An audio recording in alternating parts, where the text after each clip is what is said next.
এক ব্যক্তি মক্কায় আসছে, তার চুলগুলো উস্কো খুস্কো, চেহারা মলিন, বায়তুল্লাহ ধরে ধরে দোয়া করতেছে।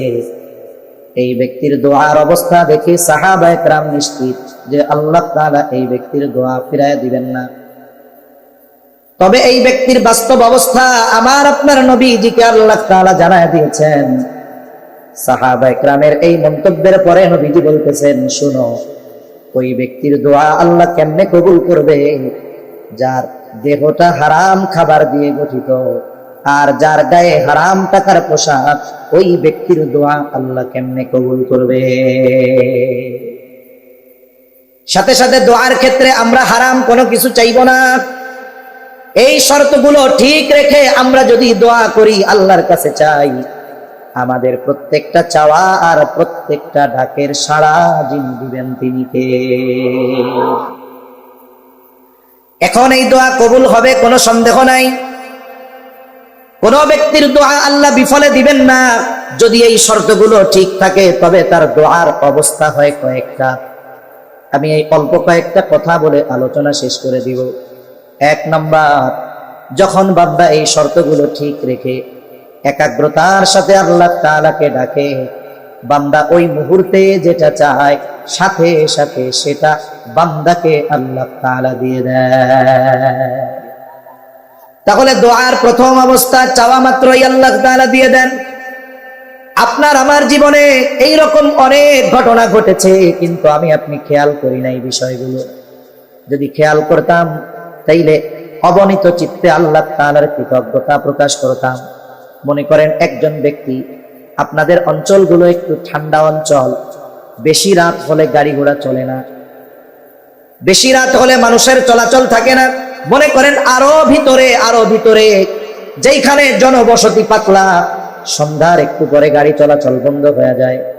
এইরকম এক প্রত্যন্ত অঞ্চলে একজন ব্যক্তি গভীর রাতে তার মা, সন্তান অথবা স্ত্রী অসুস্থ হয়ে গেল। গভীর রাত, এলাকার কোন ডাক্তারের দোকান খোলা নাই, বাজার অনেক দূরে। আবার তাকে এই স্ত্রী, সন্তান অথবা মা বাবাকে নিয়ে হসপিটালে যেতে হবে, অবস্থা ভালো না। কিন্তু সন্ধ্যার পরে গাড়ি চলে না, কি করা যায়? এবার সে ঘর থেকে বের হয়। ঘর থেকে বের হয়ে বাজারের দিকে, রাস্তার দিকে অগ্রসর হয়। এই সময়টাতে তার দিলের মধ্যে একটা কথা থাকে, সে হাতও উঁচু করে না, জবান দিয়েও কিছু বলে না, কিন্তু অন্তরে তার বড় চাওয়া, আহারে এখন যদি একটা অটো, ইজি বাইকের ব্যবস্থা হইতো, গাড়ির ব্যবস্থা হইতো, আমার অসুস্থ সন্তান, বাবা মা অথবা স্ত্রীকে নিয়ে আমি ডাক্তারের কাছে যাইতে পারতাম। মনের মধ্যে এই চিন্তা, আর রাস্তার দিকে অগ্রসর হয়। দেখা গেল রাত ৩টা, এক আল্লাহর বান্দা তার জন্য একটা সিএনজি, ইজি বাইক অথবা অটো নিয়ে বসে আছে। সে গিয়া বলে, ভাই কই যাবেন? আমি ওই মেন রোডে যাবো, মাস্টার বাড়ি। বলে, আমারও তো ওই দিকে যাওয়া দরকার। এত রাত্রে যাবেন কেন? বলে, যাব, আমার এক ভাই চট্টগ্রাম থেকে আসতেছে, আধা ঘন্টা পরে উনি নামবে, এই জন্য যাওয়ার প্রস্তুতি নিচ্ছি। আপনি হয়তো মনে করতে পারেন ওই ব্যক্তি যাত্রীকে আনার জন্য যাবে, আপনি হয়তো এটা মনে করতেছেন, কিন্তু না, আল্লাহ তাআলা ওই যাত্রীকে আনার প্রয়োজনীয়তা সৃষ্টি করেছেন আপনার দোয়ার বদৌলতে, যেটা অসম্ভব ছিল। অথচ এটা ওই যে দিলের দোয়া, দিলের সাথে দিলের কথোপকথন হয়েছে আল্লাহর সাথে, আল্লাহ দোয়া কবুল করছে। এটা তো একটা উদাহরণ। এইরকম আমার আপনার জীবনে অনেক কিছু হয়। গাড়ি ভরপুর, বাড়িতে যাবে, দাঁড়াইয়াও যাওয়ার উপায় নাই। অন্যান্য দিন যদি ময়মনসিংহের দিকের গাড়ি হয়, তাইলে ঠেললেও সরানো যায় না, 3টা এক জায়গায় দাঁড়ায় থাকে যাত্রী নেওয়ার লাগে। আজকে আমাকে দিক তাকায়ও না, কেন? কয় সিটও নাই, খাড়ানোর জায়গাও না। আপনি চিন্তা করছেন, আরে ছুটিটা হইল বৃহস্পতিবার, মার চেহারাটা দেখবো, স্ত্রীর চেহারাটা দেখবো, আপনার মনে আফসোস, সাথে সাথে কিন্তু মনের ভাষায় আল্লাহরে বলতেছেন যদি একটা ব্যবস্থা হইতো। এটা আপনি মুখ দিয়ে বলেন না, কিন্তু অন্তরের এই ভাষাটা, এই চাওয়াটা দুনিয়ার কেউ জানে না, কেউ শোনে না। শোনে কে? আরো জোরে কে? একটু করে গাড়ি একটা আইছে, সেটাই ফাঁকা হয় কি হয় না? এরকম কম বেশি আমাদের জীবনে হয়। তাহলে যদি দোয়ার মতো করা হয়, তাহলে 1 নাম্বার অবস্থা, দোয়া কবুল করার সাথে সাথে আল্লাহ তাআলা ওই চাওয়া বিষয়টা আল্লাহ তাআলা আমাদেরকে দেন। এটা দোয়ার 1 নম্বর অবস্থা। 2 নম্বর বলে বান্দা যেটা আল্লাহর কাছে চায় আল্লাহ তাআলা এটা দেন, তবে সাথে সাথে না, বিলম্বে দেয়। দেখা গেল আজ থেকে 2000 সালে এক আল্লাহর বান্দা দোয়া করেছে, আল্লাহ আমারে যদি একটু আপনি আপনার ঘরটা জিয়ারত করাইতেন আমার খুব শান্তি লাগতো, যদি নবীর রওজাটা জিয়ারত করতে পারতাম শান্তি লাগতো। দোয়া করেছে 2000 সালে, আল্লাহ তাআলা ওই দোয়ার মাধ্যমে যেটা চেয়েছে সেটা তাকে দিয়েছে 2024 সালে। তার মানে দোয়া কবুল হয়েছে, কিন্তু চাওয়ার ওই জিনিসটা আল্লাহ তাআলা বিলম্বে দিয়েছে। অনেক সময় আমরা আল্লাহর কাছে চাই, আল্লাহ তাআলা চাওয়া মাত্র দেন না, বিলম্বে দেন। কেন? কারণ এই বিলম্বে দেওয়ার মধ্যে কল্যাণ আছে, এটা আমি আপনি না জানলেও জানে কে? দোয়ার 3 নম্বর অবস্থা বলে বান্দা যেটা চায় আল্লাহ তাআলা সেইটা দেয় না, বরং বিকল্প অন্য কিছু দিয়ে দেয়। যেমন এক যুবক তার বাবার কাছে বারবার বায়না ধরছে, আব্বু আমার একটা মোবাইল কিনে দেন। বাপ খুব সচেতন, এই মোবাইল যদি কিনে দেয় তাহলে শয়তান এমন ধোঁকা দিবে আমার ছেলেটারে ওয়াইলের মধ্যে নিয়ে ফালাবে। ওয়াইলুন হলো জাহান্নামের একটা গর্তের নাম। আমার সন্তান পাপাচারে লিপ্ত হয়ে যাবে। সচেতন বাবা তখন বিকল্পটা বলে শোনো, তুমি চেয়েছো সময় হলে দিব, তবে এখন নয়, বরং আমি দেখেছি তোমার অন্য আর একটা জিনিস প্রয়োজন। তুমি প্রতিদিন স্কুলে যাও, 3-4 কিলোমিটার হেঁটে যাও, যেহেতু কষ্ট হয়, মাঝে মধ্যে ইজি বাইক পাও না, দেরি হয়ে যায়, তাহলে যেহেতু রাস্তা নিরাপদ আমি তোমাকে মোটর সাইকেল না দিয়া সুন্দর একটা সাইকেল কিনে দে। এই যে বান্দা আল্লাহর কাছে চাইলো, একটা অভিভাবক, সচেতন অভিভাবক কি করে জানে? মোবাইলের মধ্যে অনেক কিছু ভালো আছে, কিন্তু মোবাইল হইল ওই সেই মদের মতো। আল্লাহ সাহাবায়ে কেরাম জিজ্ঞাসা করতেছে যে মদের ব্যাপারে আমাদের বলেন। আল্লাহ তাআলা প্রথমে যেই ওহী নাজিল করলেন, ওয়ায়াসআলুনাকা আনিল খামরি ওয়াল মাইসির, আল্লাহ তাআলা বলেন তারা আপনার কাছে মদের ব্যাপারে জিজ্ঞাসা করে, জুয়ার ব্যাপারে জিজ্ঞাসা করে, আপনি বলেন কুল ফীহিমা ইসমুন কাবীর ওয়া মানাফিউ লিন-নাস, বলে এর মধ্যে পাপ বেশি উপকার কম। মোবাইলের মধ্যে পাপ বেশি উপকার কম। বাপ বুঝতে পারছে এখন দিলে সব শেষ, তাইলে এইটা না দিয়া এমন একটা ওরে দেই যেটা ওর জন্য উপকার হবে। কারণ আমরা আল্লাহ তাআলার কাছে অনেক সময় অনেক কিছু চাই, মনে করি এটা আমাদের জন্য কল্যাণকর, কিন্তু আমার মালিক জানে বান্দা যেটা চায় সেটা বান্দার জন্য কল্যাণকর নয়, বরং ক্ষতিকর। আল্লাহ তাআলা কোরআনুল কারীমের মধ্যে বলেন, আসা আন তাকরাহু শাইআন ওয়া হুয়া খায়রুল লাকুম ওয়া আসা আন তুহিব্বু শাইআন ওয়া হুয়া শাররুল লাকুম। অনেক কিছু আছে আমরা যেটাকে পছন্দ করি, অথচ আল্লাহ বলেন ওটার জন্য আমাদের মধ্যে কল্যাণ নাই, ক্ষতি।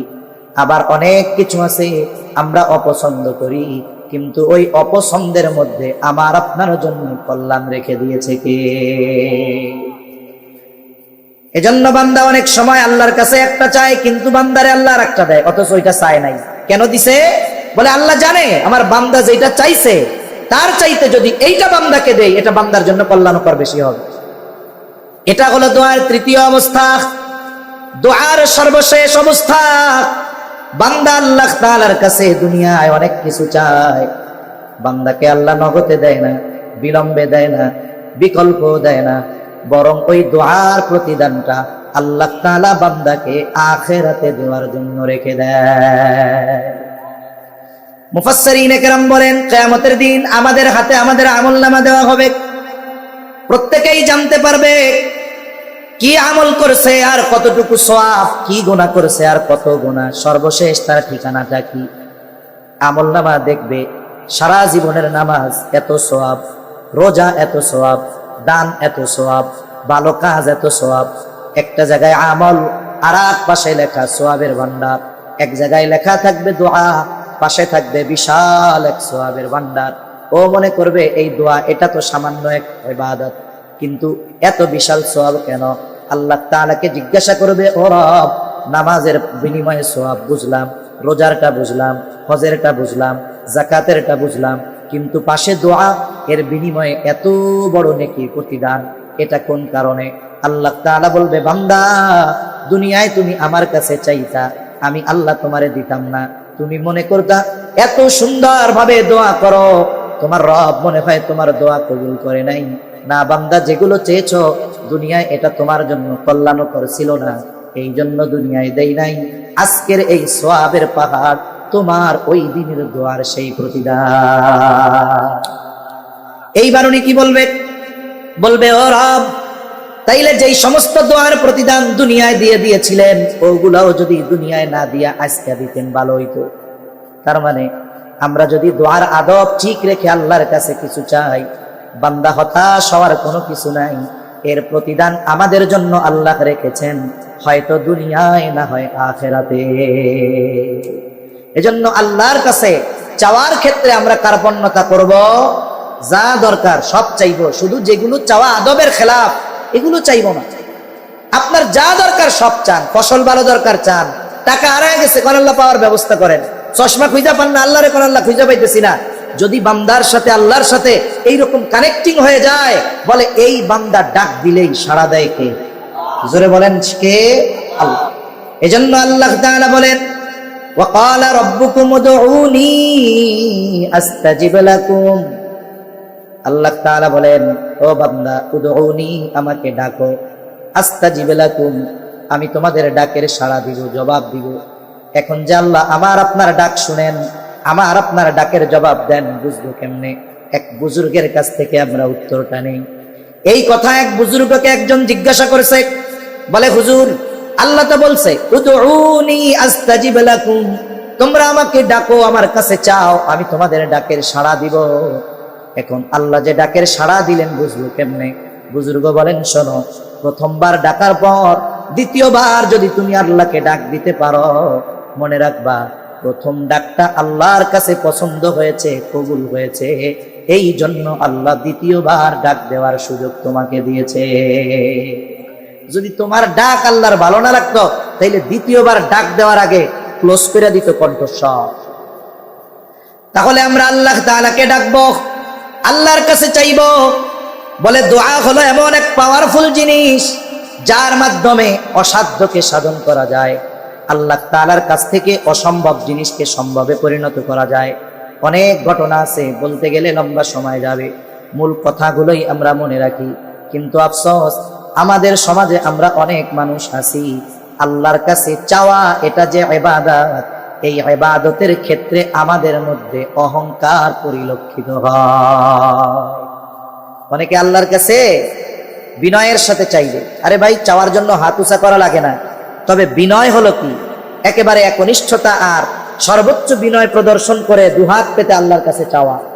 কারণ আমরা ফকির, আল্লাহ গনি, আমরা ফকির, আমরা তো আল্লাহর কাছে সর্বোচ্চ বিনয়ে ফকিরের মতো দুহাত পেতে আমরা আল্লাহর কাছে চাইব। চাওয়ার মধ্যে তাকাব্বুরি থাকতে পারবে না, অহংকারী থাকতে পারবে না। এজন্য অনেক মানুষ আছে, দেখবেন যদি দুহাত তুলে উঁচু করে দোয়া করার কথা বলেন, এরা এইটাকে এমন ভাবে ইগনোর করে, ডিনাই করে, কেমন যেন মনে হয় হাত উঁচু করে দোয়া করা এটা হারাম, এরকম মনে করে, ঠিক কিনা বলেন? অথচ দোয়ার মধ্যে সর্বোচ্চ বিনয় প্রদর্শন হয় দুহাত তুলে আল্লাহর কাছে দোয়া করবে। এখন অনেকে আবার বলে ফরজ নামাজের পরে দোয়া করবে, এটা বেদাত। আমরা সবাই বলি, যে বলে দোয়া করতেই হবে সেও ভুল, যে বলে দোয়া করাই যাবে না সেও ভুল। আমরা মধ্যম পন্থা অবলম্বন করব। কেন? অনেকগুলো হাদিসে প্রমাণ, যে কোনো ইবাদতের পরে দোয়া কবুল হওয়ার সম্ভাবনা থাকে। যত ইবাদত আছে, ঈমানের পরে সবচাইতে গুরুত্বপূর্ণ ইবাদত কোনটা? জোরে বলেন কি? এই নামাজে আমরা এমন কিছু করি, আমার কপালটা আল্লাহর কুদরতি কদমে আমরা ঠেকায় দেই, ঠিক কিনা বলেন? এই ইবাদতের পরে, নামাজের পরে মানুষের দিলের মধ্যে একটা পরিবর্তন আসে, জোশ আসে। ওই যে কইছি যে দিল ঠিক থাকতে হবে। দেখবেন যে কোনো ভালো কাজ, যে কোনো ইবাদত, এরপরে দিলের অবস্থা একটু এরকম থাকে, চাওয়ার মতো আগ্রহ থাকে, অন্য চিন্তা কম থাকে। বলে এই জন্য ফরজ ইবাদতের পরে দোয়া কবুলের সম্ভাবনা থাকে। এই জন্য ইমাম সাহেব মুসল্লিদের নিয়ে একটু দোয়া করে, বলে দোয়া না করলেও তো কোনো সমস্যা নাই, করলেও তো কোনো সমস্যা নাই। যেহেতু এই বিষয়টা নিয়ে সমস্যা, তাইলে আমাদেরও একটা পদ্ধতি অবলম্বন করলে ভালো হয়। আমার মনে হয় ইমাম সাহেবরা মাঝে মধ্যে করে মাঝে মধ্যে ছাড়ে, তাইলে মুসল্লি বুঝবে যাক এটা করাও যায় ছাড়াও যায়, তাইলে আর দ্বন্দ্বটা থাকবে না। কিছু ভাই না করলে কয় একবারে শেষ হয়ে গেল, আর কিছু ভাই করলে বলে বেদাত করে শেষ করে দিল। আমরা মধ্যম পন্থা অবলম্বন করবো ইনশাআল্লাহ। আর ফরজ ইবাদতের পরে দোয়া কবুলের সম্ভাবনা থাকে, দোয়া করব। এরপরে শুধু ইমামের সাথে নামাজের পরে বা সম্মিলিতভাবে যখন দোয়া করি মাহফিলের শেষে, অনেকে এই যেই হাত তুলে আর কোনো সময় হাত তুলে দোয়া করে না। যখন একটু ইমামের সাথে আছে, মাহফিলে আছে, এই যে দোয়া করছে, আর কোনো সময় দোয়ার খবর থাকে না। অথচ উচিত কি, আপনি নফল নামাজ পড়ছেন, একেবারে একাগ্রতার সাথে দীর্ঘক্ষণ আল্লাহর কাছে চান। একটু আগে উঠতে পারছেন, তাহাজ্জুদের 2-4 রাকাত নামাজ পড়ে আল্লাহর কাছে বলেন, কারণ এই টাইমে বলার সুবর্ণ সুযোগ। কেন হাদিসে আসছে প্রত্যেক রজনীতে অর্ধরাতের পর বান্দা আল্লাহকে ডাকে, বান্দা কার কি প্রয়োজন আমার কাছে চাও। সুবহানাল্লাহ। এজন্য আমরা আজকে থেকে চেষ্টা করব, যদি মধ্যরাতে ঘুমাইতে যাই, আমাদের তো 12টা বাজে ঘুমাইতে যাই আমরা, মোটামুটি অর্ধরাত হয়ে গেল, আপনি ওযু করে 2 রাকাত নামাজ পড়ে আল্লাহর সাথে একটু কথোপকথন করেন, একনিষ্ঠতা একাগ্রতা আর নিরিবিলি আল্লাহর কাছে কিছু চান, কারণ এইভাবে দোয়া কবুলের সম্ভাবনা বেশি থাকে। তাহলে বলেন, দোয়ার ক্ষেত্রে আমরা আমাদেরকে অহংকারী আচরণ প্রদর্শন করাবো না, করে ইনশাআল্লাহ। এই দোয়া আল্লাহ তাআলা ইবাদত বলেছেন। আল্লাহ বলেন, ওয়াকালা রাব্বুকুম উদউনি আস্তাজিব লাকুম ইন্নাল্লাযীনা ইস্তাকবিরুনা আন ইবাদাতি, যারা আমার কাছে চাওয়ার ব্যাপারে, ইবাদতের ব্যাপারে, দোয়া করার ব্যাপারে অহংকার করে, অহংকার, আল্লাহ তাআলা বলেন সায়াদখুলুনা জাহান্নামা দাখিরিন, অচিরেই তাদেরকে লাঞ্ছিত অপমানিত অবস্থায় জাহান্নামে প্রবেশ করানো হবে।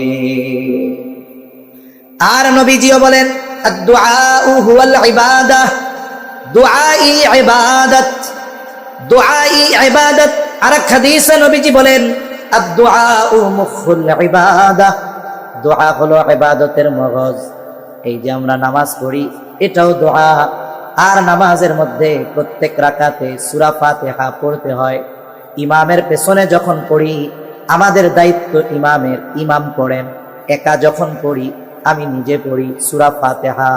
বলে সূরা ফাতিহার যতগুলো নাম, এর মধ্যে অন্যতম একটি নাম হলো সূরাতুদ দুআ।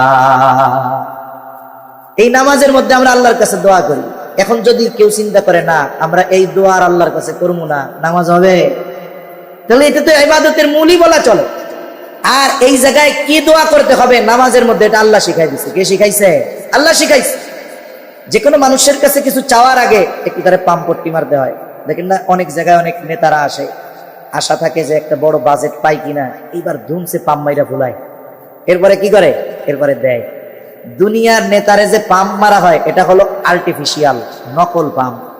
মুখ দিয়া কয়ার মনে মনে বকা দেয়, দুর্নীতিবাজ অমক ভাই এই করেছেন, জমিখোর, মানুষের জমি দখল দেয়, মনে মনে এটা কয় আর মুখ দিয়া প্রশংসা করে। এই ফাঁকা বলি চলবে না। আল্লাহর কাছে দোয়া করার আগে আমরা আল্লাহর প্রশংসা করি। আলহামদুলিল্লাহি রাব্বিল আলামিন আর রহমানির রহিম মালিকি ইয়াউমিদ্দিন, এগুলো আল্লাহ তাআলার বড়ত্ব আর প্রশংসা করলাম। এরপরে কি বলি? আমরা আল্লাহরে বলি, আল্লাহ আপনারই ইবাদত করি, আপনার কাছেই তো আমরা সাহায্য চাই। আগে নেতাকে পাম মারে, এরপরে কাছে বিরাট হয়, ভাই আমি তো আপনারই লোক, বলে কি বলে না? এই কথাগুলো আমরা আল্লাহকেও বলি যে ও রব আপনারই ইবাদত করি, আপনার কাছেই সাহায্য চাই। তবে এইখানে কোনো আর্টিফিশিয়াল গিরি থাকবে না, লৌকিকতা থাকবে না, হৃদয় আর জবানের কম্বিনেশন হতে হবে। আর এরপরে কি চাইবো এটাও আমার উপরে নির্ভর করে না, বরং ওই চাওয়া বস্তুটাও আমাদের শিখাইয়া দিয়েছেন কে? আল্লাহ বলেন চাইবা তো, কি চাইবা? তুমি বান্দা, তুমি তো চাইবা, যুবক চাইবে একটা মোটরসাইকেল, সুন্দর একটা স্ত্রী, দুনিয়ার ছোটখাটো জিনিস চাইবা। আরে সব বাদ দাও, আমার কাছে কি চাইবা? আল্লাহ শিখায়া দেয়, আমাদেরকে বলতে বলে, আমরা বলি ওই ইহদিনাস সিরাতাল মুস্তাকিম। সুবহানাল্লাহ। আমরা আল্লাহর কাছে সিরাতে মুস্তাকিমের হেদায়েত চাই, এই পথের উপরে অটল অবিচল থাকতে চাই। এটা হলো একজন মুমিনের জীবনের সর্বশ্রেষ্ঠ দোয়া। কি দোয়া? জোরে বলেন। সর্বশ্রেষ্ঠ দোয়া। এই দোয়া শুধু আমরা নামাজের মধ্যে করি। কিন্তু অধিকাংশ মানুষ আমি যখন একা বলি বা সামগ্রিকভাবে দোয়া করি, এটা কিন্তু তখন আমরা কই না, মনে করি এটা খালি নামাজের মধ্যে কইতে হইব। না না, এটা আমরা সর্ব অবস্থায় সব সময় আল্লাহর কাছে চাইব, কারণ ইনশাআল্লাহ এটা সর্বশ্রেষ্ঠ দোয়া। এরপরে কি, দোয়ার মধ্যে শুধু দুনিয়া না চাওয়া, এটা দোয়ার একটা আদব। যেমন আল্লাহ দোয়া শিখায় দিছে, রব্বানা আতিনা ফিদ দুনিয়া হাসানা ওয়া ফিল আখিরাতি হাসানা ওয়া কিনা আযাবান নার। এই জায়গায় শুধু আখিরাত আল্লাহ তাআলা চাওয়া শেখায় নাই, শুধু দুনিয়া চাওয়ার কথা বলে নাই, বলে আখিরাতের, দুনিয়ার সাথে সাথে আখিরাত, আখিরাতের সাথে সাথে দুনিয়া, উভয় জাহানের কল্যাণ আল্লাহর কাছে চাইতে হয়। আর কল্যাণের মধ্যে সবচাইতে বড় কল্যাণ কি দুনিয়ায়? বলে সবচাইতে বড় কল্যাণ হলো দুনিয়ায় সিরাতে মুস্তাকিমের উপর থাকা। আখিরাতে সবচাইতে বড় উত্তম জিনিস কি? বলে আল্লাহর সন্তুষ্টি অর্জন করা। এই যে আমরা আল্লাহর কাছে রহমত চাই, আল্লাহর কাছে মাগফিরাত কামনা করি, দয়া চাই, ক্ষমা চাই, দুইটার মূল সারমর্ম কি? সারমর্ম হলো রহমত চাওয়ার মাধ্যমে আল্লাহর কাছে জান্নাত চাই, মাগফিরাত মানে ক্ষমা চাওয়ার মাধ্যমে জাহান্নাম থেকে আমরা বাঁচতে চাই। এবং এজন্য দোয়া এমন না হয় যে চাচ্ছি সব দুনিয়ার বিষয়, আখিরাতের কোনো কিছু নাই, বরং দোয়ার মধ্যে আখিরাতকে প্রাধান্য দিয়ে দুনিয়া চাইব। তাইলে দুনিয়ার ওই বস্তুটা যদি বৈধ হয়, তাহলে ওইটা পাওয়া আমার আপনার জন্য সহজ হবে ইনশাআল্লাহ। দোয়া করব তো আল্লাহর কাছে, সব সময় দোয়া করব, সন্তানের জন্য দোয়া করব, মুসলিম উম্মার জন্য দোয়া করব, আমার আর এক মুসলমান ভাইয়ের জন্য দোয়া করব, যার প্রতি হিংসা বেশি হয় তার জন্য দোয়া করব। একজনের ভালো দেখে হিংসা লাগে না? হিংসা আসে, অন্তরে আসতে পারে। এখন কি করবো? আমি এখন বিরোধিতা করবো না, না, শয়তানকে সাইজ করার সিস্টেম আছে। যার প্রতি হিংসা হবে তার লেগে বেশি বেশি দোয়া করবো। আল্লাহ ওনারে আপনি ওইটা দিচ্ছেন, শয়তান তো ওয়াসওয়াসা দেয়, আপনি ওই বাইরে আরো বেশি বেশি দেন, বাইরে আরো বেশি বেশি দেন। এখন কি হবে? বলে আপনি দোয়া করতেছেন আর এক মুমিনের জন্য, আপনার আমার দোয়া কবুল হতেও পারে, নাও পারে। যখন কেউ আর এক মুমিনের কল্যাণের জন্য দোয়া করে, ফিরিস্তা নিযুক্ত হয়ে যায়। এইবার ওই ফিরিস্তা আল্লাহর কাছে দোয়া করে, আল্লাহ ওই আল্লাহর বান্দারে ওই জিনিসগুলো দেন। তাহলে কি বোঝা গেল? আমি যদি আর একজনের জন্য দোয়া করি, ওই দোয়াটা আমার জন্য ফিরিস্তারা করে। আমি যদি বদদোয়া করি, আল্লাহ ওর এইটা করে, নিচে করেন, ফিরিস্তা আর একটা আল্লাহ আগে ওর এইটা করেন, ওর এইটা করে। তাহলে দোয়া হবে নেক দোয়া। কি দোয়া হবে? আমরা কারো জন্য খারাপ দোয়া করব না, হিংসাত্মক মনোভাব নিয়ে দোয়া করব না, দিল খুলে দোয়া করব। তাহলে দেখবেন আল্লাহ সুবহানাহু ওয়া তাআলা এমন কিছু জিনিস আমাদের দিয়েছেন যেটা আমাদের জন্য পাওয়া অসম্ভব ছিল, কিন্তু দোয়ার মাধ্যমে আল্লাহ তাআলা দিয়েছেন। এজন্য দোয়া হোক আল্লাহর কাছে, আমাদের সাথে আল্লাহর সাথে জুড়ার এক মাধ্যম। এটা ইবাদতের মাধ্যমে হতে পারে, এটা প্রয়োজনের সময় হাত উঁচু করে হতে পারে, এটা প্রত্যেক নামাজের পরে যেই দোয়াগুলো আছে এগুলো পাঠ করার মাধ্যমে হতে পারে, এগুলো হাতে রাস্তায় চলাফেরা করার মাধ্যমে হতে পারে। আমি যখনই যেই দোয়া করব, পড়ব, ওলামায়ে কেরামের কাছ থেকে এগুলোর অর্থ আর সারমর্ম বুঝে বুঝে করব, তাহলে কি হবে? দেখবেন ওই দোয়াটা করার সময় আমার দিল এমন একটা দিক যাচ্ছে, ওই দোয়ার অর্থগুলো জানা থাকার কারণে। আগে করতাম যেই দোয়া, এখনের দোয়া আর আগে অর্থ জানতাম না যখন, তখন দোয়া আর চাওয়ার মধ্যে পার্থক্য এটা নিজেই বোঝা যাবে। সেজন্য সর্ব অবস্থায় চাইব কার কাছে? দুনিয়ার কবর, মাজার, কারো কাছে চাইলে কিছু কেউ দিতে পারে না, সব দিতে পারে আল্লাহ। এজন্য সম্মানিত উপস্থিতি, এই দোয়া এটা ছিল আমাদের ইবাদতের মগজ। কিন্তু মানুষ এখন দোয়া করার ব্যাপারে উদাসীন, দোয়া করার ব্যাপারে উদাসীন। সকাল সন্ধ্যা চলতি ফিরতি সব জায়গায় আমাদের দোয়া আছে, শোয়ার সময় দোয়া আছে। দৈনন্দিন জীবনের এমন কোনো কাজ নাই যে জায়গা দোয়া নাই। এক মজলিসে তো সব কিছু বলা সম্ভব নয়। এজন্য একটা একটা করে আপনার ইমামের কাছ থেকে শিখবেন যে হুজুর, আমরা রাত্রেবেলা শুইতে যাই, শোয়ার সময় আমাদের কি কি আমল আছে, এক সপ্তাহ এটা বারবার রিভাইজ দেন, হয়ে গেল। এরপরে ঘুম থেকে উঠে কি কি দোয়া আছে, আপনি এক সপ্তাহ ওগুলোর রিভাইজ দেন, আপনার এই দোয়াগুলো আরো যোগ হলো। এইভাবে এক এক করে আমি আপনি যদি শেখার চেষ্টা করি, দেখবেন জীবনের প্রতিটা পদক্ষেপে আল্লাহর কাছে সাহায্য চাওয়ার শিক্ষা আল্লাহ এবং তার রাসূল দিয়েছেন, ওটা আমাদের জীবনে বাস্তবে পরিণত হবে ইনশাআল্লাহ। আল্লাহ সুবহানাহু ওয়া তাআলা আমাদের সবাইকে আল্লাহ তাআলার কাছে বেশি বেশি চাওয়ার তৌফিক দান করেন, বলি আমিন। ওয়া আখিরু দাওয়ানা আনিল হামদুলিল্লাহি রাব্বিল আলামিন। আসসালামু আলাইকুম ওয়া রাহমাতুল্লাহি ওয়া বারাকাতুহু। দুরূদ শরীফ পড়ি আমরা। আল্লাহুম্মা সাল্লি আলা মুহাম্মদ ওয়া আলা আলি মুহাম্মাদিন কামা সাল্লাইতা আলা ইব্রাহিম ওয়া আলা আলি ইব্রাহিম ইন্নাকা হামিদুম মাজিদ। আল্লাহুম্মা বারিক আলা মুহাম্মাদিন ওয়া আলা আলি মুহাম্মাদ কামা বারাকতা আলা ইব্রাহিম ওয়া আলা আলি ইব্রাহিম ইন্নাকা হামিদুম মাজিদ। সবাই সবার জন্য দোয়া করব। আরিফ ভাই তার মায়ের জন্য দোয়া চেয়েছে, আমরা দোয়া করি আল্লাহ ওনার আম্মাকে সুস্থ করে দেন। আলহামদুলিল্লাহি রাব্বিল আলামিন ওয়াল আকিবাতু লিল মুত্তাকিন والصلاة والسلام على خير خلقه محمد وعلى آله وأصحابه أجمعين ربنا ظلمنا أنفسنا وإن لم تغفر لنا وترحمنا لنكونن من الخاسرين ربنا آتنا في الدنيا حسنة وفي الآخرة حسنة وقنا عذاب النار ربنا لا تزغ قلوبنا بعد إذ هديتنا وهب لنا من لدنك رحمة إنك أنت الوهاب وأفوض أمري إلى الله إن الله بصير بالعباد حسبنا الله ونعم الوكيل نعم المولى ونعم النصير اللهم حاسبنا حسابا يسيرا اللهم حاسبنا حسابا يسيرا اللهم إنك عفو كريم تحب العفو فاعف عنا রব্বুল আলামিন গভীর রাত পর্যন্ত দিনী আলোচনার পরে প্রচন্ড শীতের মধ্যে আয় আল্লাহ গুনাহ মাখা হাত আমরা আপনার শাহী দরবারের দিকে তুলে ধরেছি। আয় আল্লাহ রাত যত গভীর হয় দুনিয়ার মানুষের দরজাগুলো বন্ধ হয়ে যায়। আয় আল্লাহ রাত যত গভীর হয় আপনার রহমতের দুয়ার কত উন্মোচিত হয়। আমরা গুনাহগার, আপনি গফফার, আপনি আপনার গফুর গফফার রহিম রহমান নামের ওসিলায় যে যেখান থেকে হাত উঁচু করেছে আমাদের বিগত জীবনের সব ধরনের গুনাহগুলো মাফ করে দেন। আল্লাহ আমাদের আত্মীয় স্বজন দেশ বিদেশে যে যেখানে আছে মাফ করে দেন। যারা দুনিয়া ছেড়ে চলে গেছে মাফ করে কবরগুলো জান্নাতের টুকরো বানায় দেন। আয় আল্লাহ আশেপাশে যত কবরস্থান আছে, যত মুমিন মুমিনাত শাহিদ আছে সবার কবরগুলো আপনি জান্নাতের টুকরো বানায়া দেন রব্বুল আলামিন। খাস করে যারা অসুস্থ সুস্থতা দান করেন। অনেকে মার জন্য দোয়া চেয়েছে, বাবার জন্য, যে যে উদ্দেশ্যে দোয়া চেয়েছে সবার মনের নেক চাওয়া নেক আশা আপনি কবুল কইরা নেন। আয় আল্লাহ খাস করে যেই মাদ্রাসার উদ্যোগে মাহফিল মাদ্রাসা খানা কবুল করে নেন। ওস্তাদ ছাত্র পরিচালনায় যারা আছে কবুল করে নেন।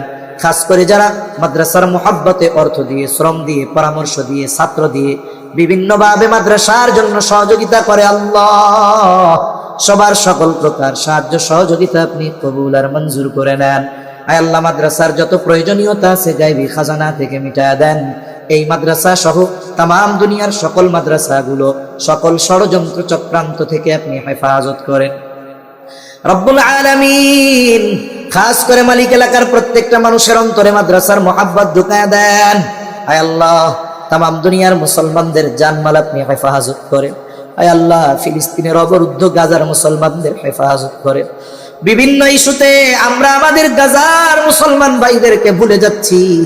ও রব জালেমরা তো আক্রমণ বন্ধ করে নাই, হত্যা বন্ধ করে নাই। আয় আল্লাহ আমাদের হয়তো শক্তি নাই, অস্ত্র নাই, কিন্তু আমরা তো আপনারই গোলাম। যত পাপ করি না কেন আল্লাহ আপনার দিকেই তো ফিরে আসি, আপনার কাছেই তো ক্ষমা চাই। আয় আল্লাহ আমাদের পাপের কারণে মুসলমানদের বেইজ্জতি কইরেন না আল্লাহ। ওই গাজার মুসলমানদের জন্য আপনি সাহায্যকারী হয়ে যান। পৃথিবীর যেখানেই মুসলমানেরা মাজলুম আয় আল্লাহ আপনি তাদের জন্য সাহায্যকারী হয়ে যান রব্বুল আলামিন। আমাদের একে অপরের প্রতি হৃদ্রতা ভালোবাসা আপনি বাড়ায়া দেন।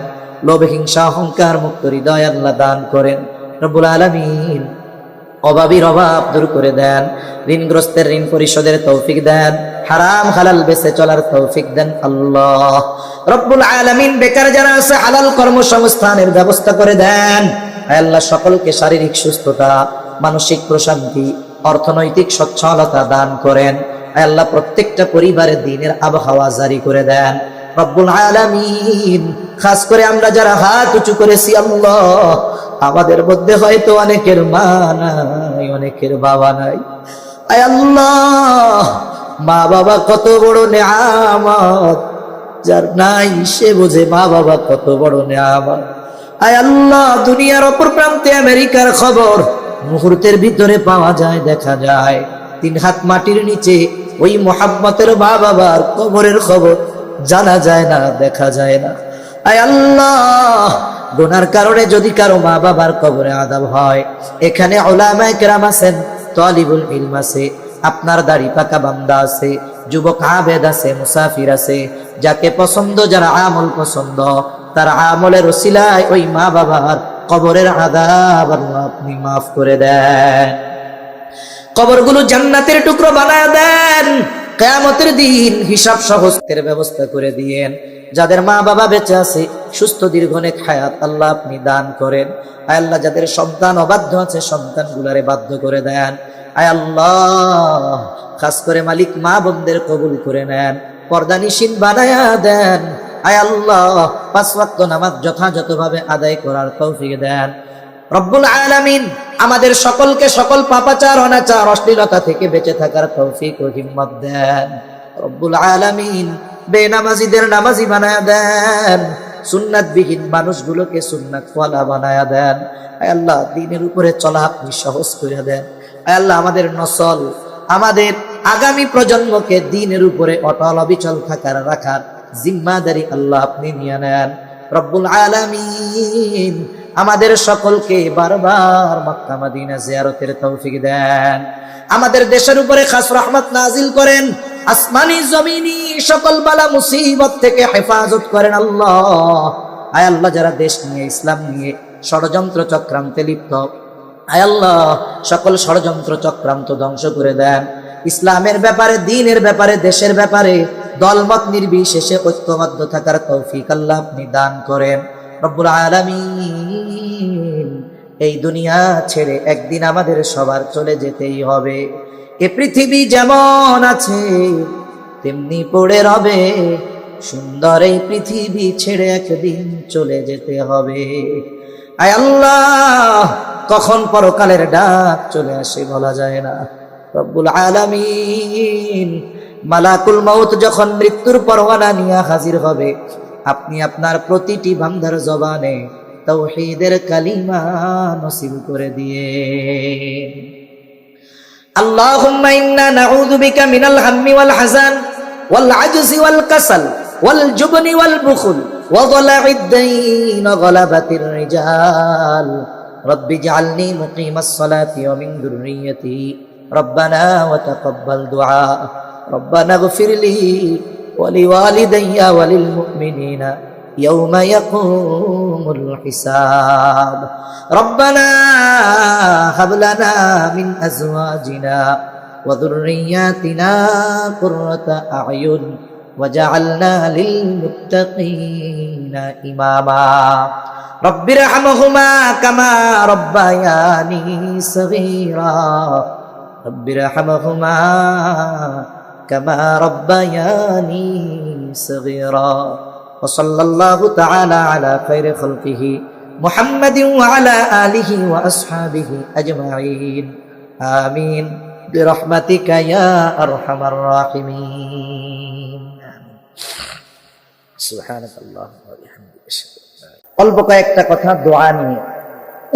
দোয়া এটা এমন এক পাওয়ারফুল জিনিস, যার মাধ্যমে আল্লাহ তাআলার কাছ থেকে বান্দা অসম্ভবকে সম্ভব করায় নিতে পারে। দোয়া এমন এক জিনিস, আমরা অনেকে মনে করি দোয়া মানে হলো যে শুধুমাত্র হাত উঁচু করেই দোয়া করতে হবে, এটাই মনে হয় শুধু দোয়া। বিষয়টা এমন নয়। অনেক সময় দোয়া মানুষের দিল থেকে আসে, হাতও উঁচা করে না, মুখ দিয়েও কিছু বলে না। দিলের কথোপকথন, দিলে কি হইতেছে এটা দুনিয়ার কেউ না জানলেও জানে কে? আল্লাহ জানে। এজন্য দোয়া কবুল হওয়ার জন্য, আল্লাহ তাআলার কাছে ওই দোয়া গ্রহণযোগ্য হওয়ার জন্য কিছু জরুরি বিষয় আছে। 1 নম্বর বিষয় হলো, যেই দোয়া আমরা করব, এই দোয়া করার ক্ষেত্রে একনিষ্ঠতা আর একাগ্রতা আর ইতমিনান, যে আমি আল্লাহ তাআলার কাছে চাইতেছি, এই চাওয়াটা আদবওয়ালা চাওয়া হতে হবে। দিলের সাথে কানেকশন আল্লাহর সাথে হতে হবে। নাইলে দেখা যাবে হাত উঁচা করে দোয়া করতেছে, অনেক দোয়া করতেছে, একটাও কবুল হবে না। অনেক অঞ্চলে মাহফিলের শেষে তাবারক দেয়, আপনাদের এদিকে আছে নাকি? নাই। তাহলে আপনারা সব মুখলেস মানুষ, আপনাদের দোয়া কবুল হওয়ার সম্ভাবনা বেশি, কারণ খিচুড়ি নাই করে। অনেক মাহফিলে আছে লোকজন কেউ নাই, খালি ঘুরবো আর পেট খালি করবো, লাস্টে দোয়ার আগে আইয়া বসবে। কিছু কিছু জায়গায় আছে প্লেটে দেয়, যত পারেন খাও, নেওয়া যাবে না। হাইটা হুইটা পেট খালি করে দোয়ার আগে বসে ধুমছে। মাহফিলে কি শুনলো না শুনলো এটা কয় না, সকালবেলা কয় তুই কয় প্লেট খাইছিস? তো কয় ভাই আমি 3 প্লেট খাইছি। আরেকজন কয় আমি 5 প্লেট। আরেকজন কয় আমার পেটের মধ্যে একটু সমস্যা ছিল, 1 প্লেটের পরে গ্যাঞ্জাম শুরু হয়ে গেছে। তা অনেক জায়গায় এরকম দেয়, অনেক জায়গায় প্যাকেট দিয়ে দেয়। এখন বলে হুজুর দোয়াটা একটু লম্বা করেন। দোয়া লম্বা ছোট বিষয়টা এটা নয়, একাগ্রতার সাথে হলে অল্প কথায় আল্লাহ তাআলা দিতে পারে। একাগ্রতা যদি না থাকে 3 ঘন্টা দোয়া করলেও কাজ হবে না। 1 নম্বর বিষয় হলো একেবারে একাগ্রতার সাথে একনিষ্ঠতার সাথে দোয়া করতে হবে। দোয়া লম্বা কেন করব? খিচুড়ি আছে হুজুর, তাবারক দোয়ার আগে দেন না হুজুর, ঝামেলা গ্যাঞ্জাম লাগবে। দোয়ার পরে দেন হুজুর, রণক্ষেত্র হয়ে যাবে। তাইলে কি দোয়ার মাঝে দিতে হবে, দোয়া লম্বা করেন। তার মানে এই দোয়া কি আসলে গুনাহ মাফ করানো বা কিছু পাওয়ার দোয়া না, এটা হলো খিচুড়ি দোয়ার দোয়া। এখন এই দোয়া অনেক সময় করা লাগে, বাধ্য হয়ে করি। এখন দোয়া করা শুরু করলাম। দোয়ার অবস্থা কি? ইমাম যখন নামাজ পড়ায়, ইমামের নামাজে অনেক সময় ভুল হওয়ার কারণ ইমাম না, মুসল্লি। জানেন এটা? মুসল্লির কারণে অনেক সময় ইমামের ভুল হয়। মুসল্লির অবস্থার কারণে ইমামের মাঝে মধ্যে উল্টাপাল্টা হয়। সব সময় যে মুসল্লির কারণে হবে তা না, কিন্তু হয়। এখন দোয়া যাদের নিয়ে করতেছি এদের তো একাগ্রতা দরকার। তাদের চেহারার দিকে তাকাইলে বোঝা যায়। এক গল্প মনে পড়লো, বলবো নাকি? জেলার নাম বলবো না। নজির আহমদ শাহ হুজুরের কাছ থেকে শোনা ওয়াজের মধ্যে উনি কইছে, এক এলাকায় উনি গেছে ওয়াজ করতে। এখন অনেক মানুষে ভরপুর, কিন্তু মানুষগুলার ওয়াজ যে শুনতেছে এ খেয়াল নাই। শ্রোতা যদি 2-3 জন হয়, কিন্তু তাদের একাগ্রতা আর খেয়াল যদি ভালো হয়, আল্লাহর পক্ষ থেকে তাদের কারণে কথা আসে।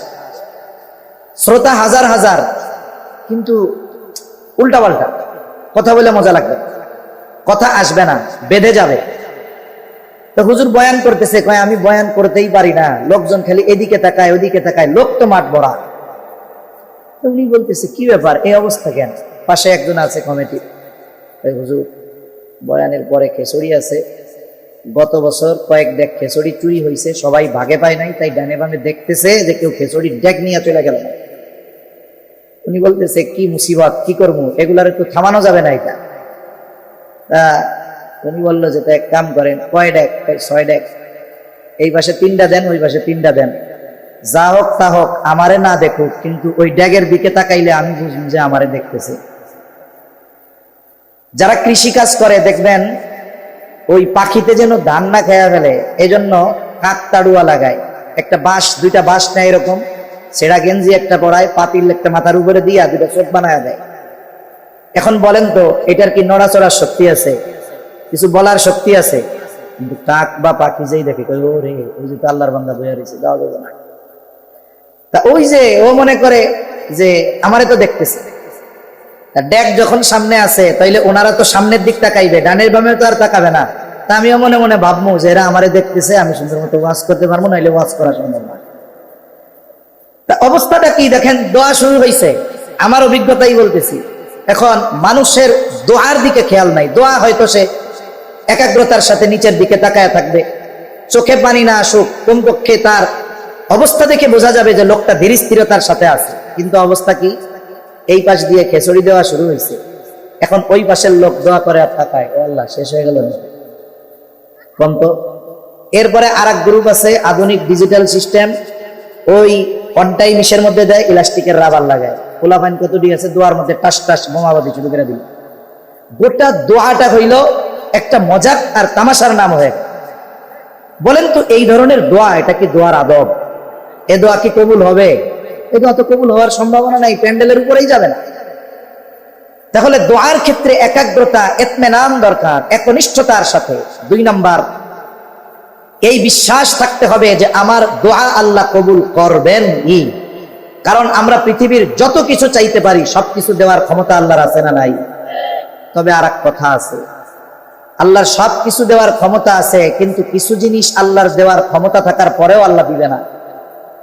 একজন আল্লাহর কাছে দোয়া করতেছে, আল্লাহ আমার বাপ আমার দাদা এরা তাড়াতাড়ি মরে গেছে, আল্লাহ আপনি তো নূহ আলাইহিস সালামের 950 বছর হায়াত দিয়েছেন, আপনার কত বড় দুশ্মন ফেরাউনরে দিয়েছেন 400 বছর, আমার 950 দরকার নাই, 400 দরকার নাই, মোটামুটি 500 বছর দিলে হয়। বলেন তো 500 বছর হায়াত দেওয়ার ক্ষমতা আল্লাহর আছে না নাই?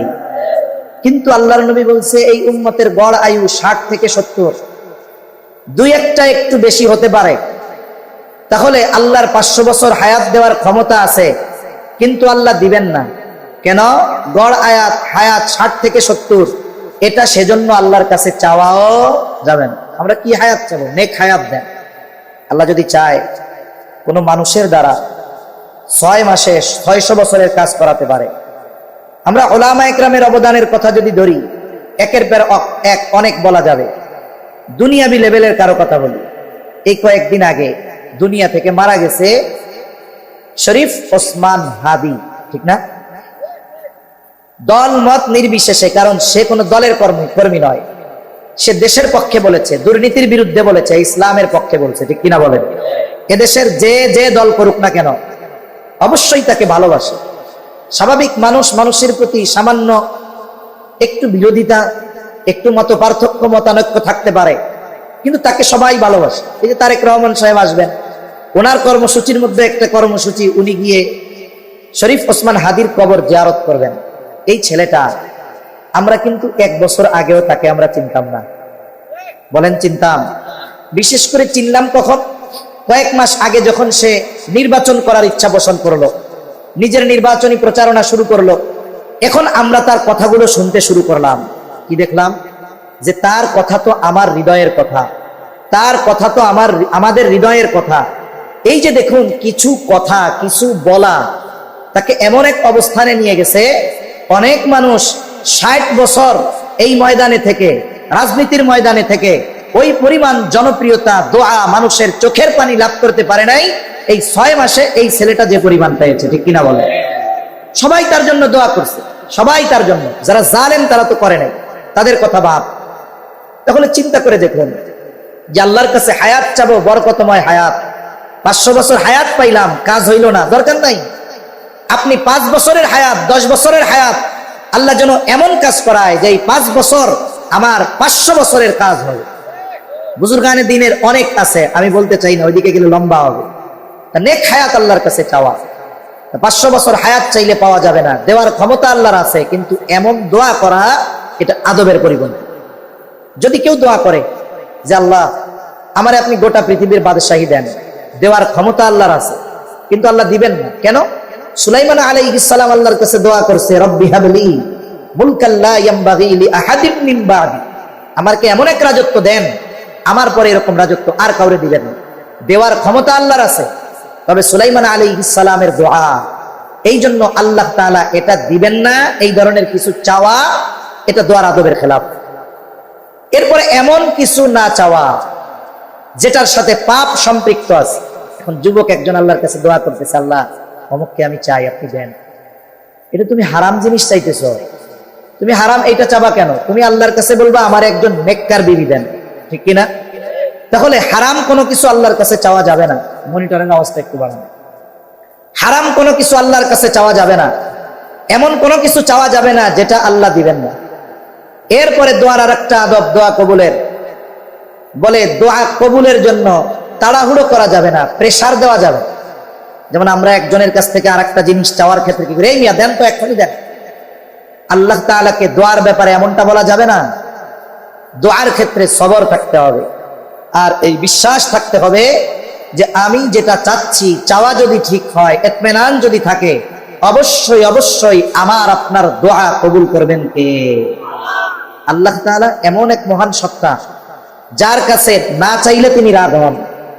দুনিয়ার যত টাকা পয়সাওয়ালা ধন দৌলতওয়ালা হোক না কেন, কোন ব্যক্তি যদি তার কাছে বারবার চায়, তাহলে ওই ব্যক্তি একটা সময় অধৈর্য হয়ে যায়। আর আল্লাহ তাআলা হলেন এমন এক মহান সত্তা, বান্দা তার কাছে না চাইলে তিনি রাগ হন। বান্দা যত চায় আল্লাহ তাআলা বান্দার প্রতি তত খুশি হয়।